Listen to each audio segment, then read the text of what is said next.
Hello বন্ধুরা, people's voice BD আপনাদেরকে জানাচ্ছে এক অবিশ্বাস্য মানবিক গল্প। যখন দেশের শিশুরা মরণব্যাধি ক্যান্সারের সঙ্গে লড়ছে, তখন হাজারো অপরিচিত তরুণ তাদের জন্য কি করছে জানেন?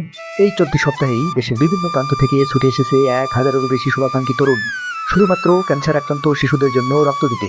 এই রক্তদান শুধু জীবন বাঁচাচ্ছে না, বরং প্রমাণ করে দিচ্ছে মানুষ মানুষের জন্য, জীবন জীবনের জন্য। বিপন্ন মানুষের পাশে দাঁড়ানোর মানুষ এখনো আছে। এদের রক্তে শুধু লাল কণিকা নেই, আছে বুক ভরা ভালোবাসা। কল্পনা করুন সেই ছোট নিষ্পাপ শিশুদের মুখগুলো, যারা এই অচেনা শুভাকাঙ্ক্ষীদের দেওয়া রক্তে আবার প্রাণ ফিরে পাচ্ছে।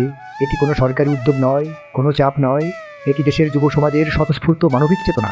এটাই বাংলাদেশ, এটাই বাংলাদেশের আসল পরিচয়। এটি 1 মিনিটের ভিডিও হলেও এর বার্তা বহু বছরের। আসুন এই মহান উদ্যোগকে সমর্থন করি, আমাদের মানবিক দায়িত্ব আরও একবার স্মরণ করি। পিপলস ভয়েস বিডি সবসময় এমন সত্য তুলে ধরে।